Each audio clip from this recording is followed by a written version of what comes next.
মাটির উনুনে রান্না করতে গিয়ে একই অবস্থা হলো আমার সঙ্গে। হ্যালো এভরিওয়ান, ছোট্ট রান্নাঘরটাতে আজ আমি রান্না করতে চলেছি। বহুত এক্সাইটমেন্ট আর তার সাথে সাথে অনেক খুশিও মনে জায়গা করে নিয়েছে।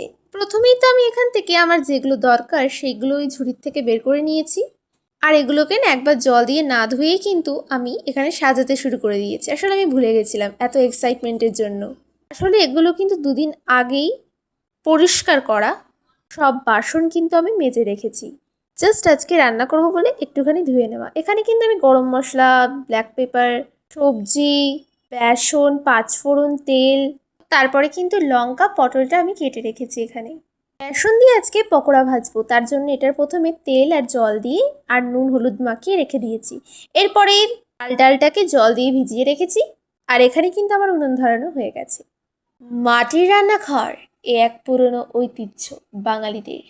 এরপরে কিন্তু আমার পকোড়াগুলো ভাজা ভাজা হয়ে গেছে। এখানে কিন্তু আমি চাল ডালটা কড়াইতে বসিয়ে দিয়েছি। আর দেখো আগুনটাও চলে গেছে, আবার বাবা ধরিয়ে দিল। আসলে কি বলো তো, তোমাদের সাথে যখন ভালোটাও শেয়ার করি খারাপটাও শেয়ার করব।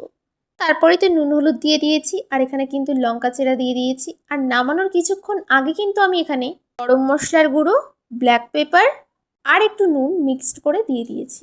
আগুন ধরাতে যে আমাদের কতটা সমস্যা হয়েছে তোমাদের সঙ্গে কি বলবো। তাই ঠাম্মা বলেছে কালকে বড় করে উনুন বানিয়ে দেবে, তোমরা আবার আমার এই রান্নাঘরের নতুন লুক দেখতে পারবে।